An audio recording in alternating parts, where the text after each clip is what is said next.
This is an unboxing video of a book that I've received, so I'm just going to open it and see what is this. I know roughly what is it, but let's open and see.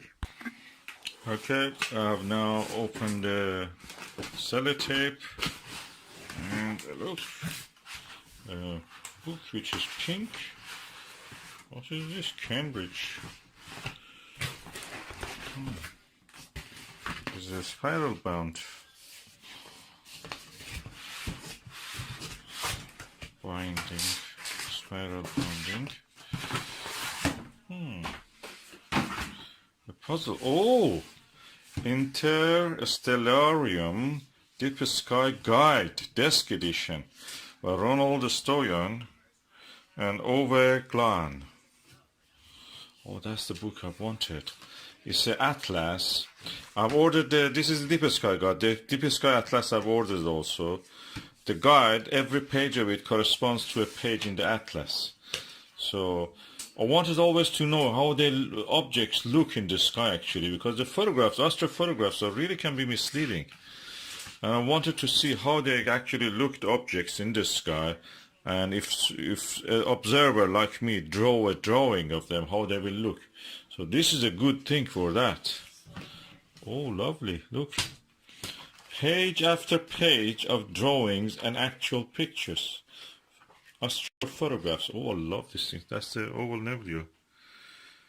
Oh. NGC 919474. Oh, M97. Oh, that's lovely. M108. And this is how it looks through the view.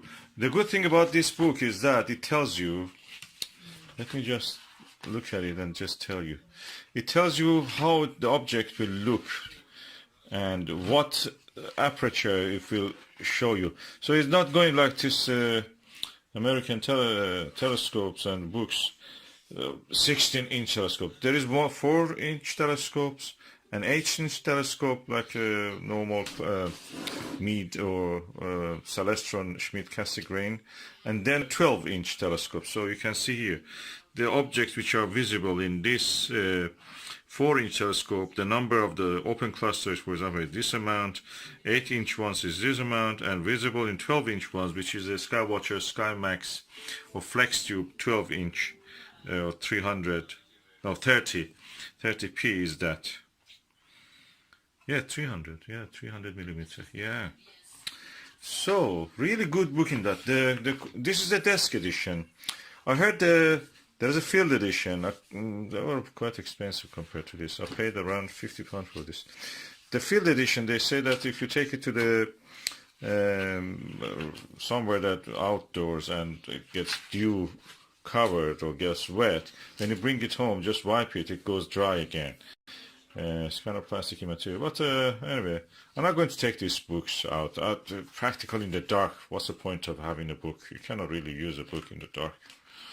And most of these pictures have red colors in them. If you use a torch, red torch, for dark adaptation, you don't want to use other colors. You practically will not see anything. Red on red, nothing will be visible. So desk edition looks a good choice in this sense, unless I'm totally wrong. And look at that. Oh, I wanted this Horsehead Nebula. Oh, that's the way it looks. That's the way it should be seen in the... Oh, I can see more than this actually in my telescope. This is Alninum or Zeta Orionis. And I saw this part which is barely visible. This is brighter than all of these other parts. And the nebula around it is completely visible. But this one is very tricky. You can see a lot of things, but like this nebulosity. But the dark patch, with my 8-inch, I have yet to find a very dark place. Probably I can see it. I use a nebula filter and UHC filter or ultra black, Orion ultra black. I can see hints of this nebula, and probably I've seen this, but I'm not sure that it is there yet. So that would be nice. Oh, Orion Nebula and Trapezium. Oh, this is lovely. Oh, I would. This book paid for itself, but just these 2 pages. Oh, I love that. I don't like these astrophotos that are overexposed. They don't show you the real thing. This is the real thing you will see in the telescope. This is the real thing.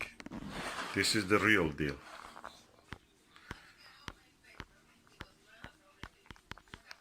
Oh, I'm so happy I got this. This is what you will see if you use astrophotograph. Simplest astrophotograph will show you this part. And this one you only see it visually. In photographs you don't see this part. Rarely you can see it. I've done a few things and you can see this part.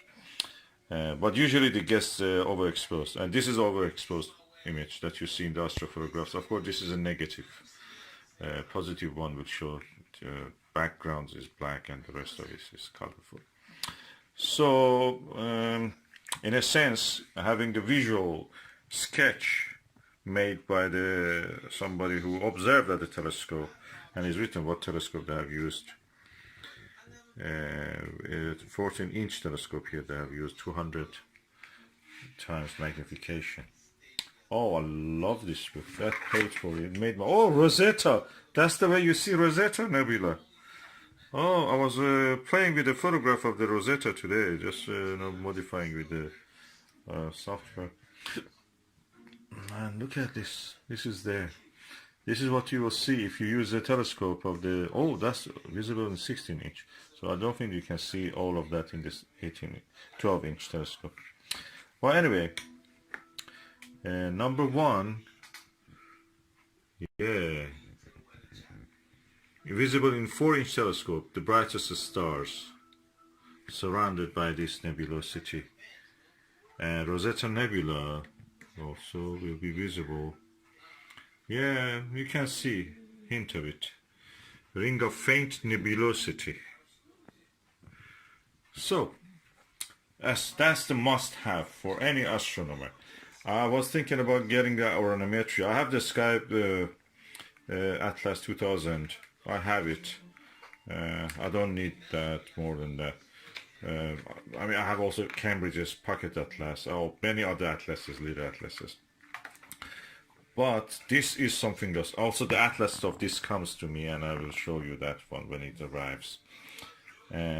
But those books are not made by the people who actually observe the thing. This is by observers. These two guys are observers. These are their own drawings. These are their own astrophotographs. This is the thing you actually see in the sky. It's not some overexposed or used a lot of expensive gizmos to just show something. People are not competing now. This is another new snobbery. That how more expensive equipment you have to can take a picture.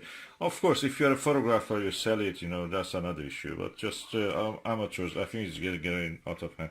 For me, these kind of simple things are good. Just showing how it looks under a book. So, the book is amazing, full of data, full of lovely things. Look at this, how it is in astrophoto, how you actually see. This is with a, is it 7? Oh, it's visible in the 4-inch telescope. You can see this in the 4-inch telescope. That's nice. But this drawing was made with a bigger telescope. Or what? I don't know what the UG means here. I have to look in the index anyway. Or you can buy the book and see it for yourself. And it ends with a beautiful catalog. All the NGC catalog is here, New General Catalog. Oh, look at the Glover clusters.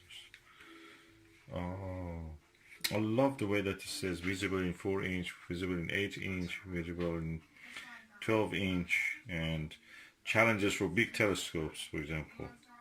Number 5. This is the number 5 challenge for a big telescope. So nice to know. I think that amateur astronomy has really gone well this years. Makes it challenging for everyone because you think that everything is discovered. No, everything is not discovered. Simply because not everybody is yet observing the sky. Not everybody is yet born.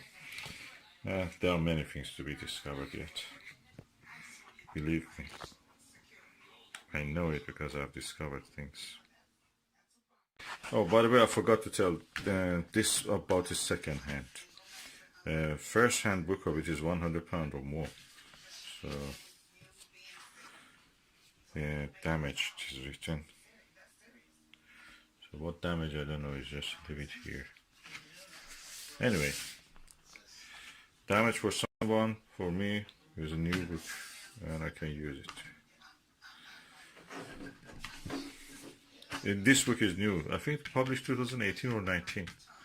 Yeah, really good, really good. You can check actually the date. Ocolon, by the way, is a German publisher. Germans and French have done a lot more than English people on these things. Unfortunately, it seems there are more in England. Yeah, everything is a little bit. People are really not having that. They're atomized. The society in England is really atomized. This is 2018. People are divided. They cannot really have the free time. You know, for creativity, you need free time. You need leisure. It seems in France they have leisure. In Germany they have leisure. They have that job security. Here you don't have these things, unless you're on benefit or something. Which practically, if you're on benefit, you will not be doing much, useful things. There are a few people who want benefit in the YouTube even. I don't want to tell Richman Man and others probably. I don't know. Vivi in the allotment. What Vivi did next. But it's just my guess. I'm not sure about any of this. What I'm saying is that we have lost creativity since we publish a lot, but not much material in this. This kind of encyclopedic works always comes from French, German writers and publishers.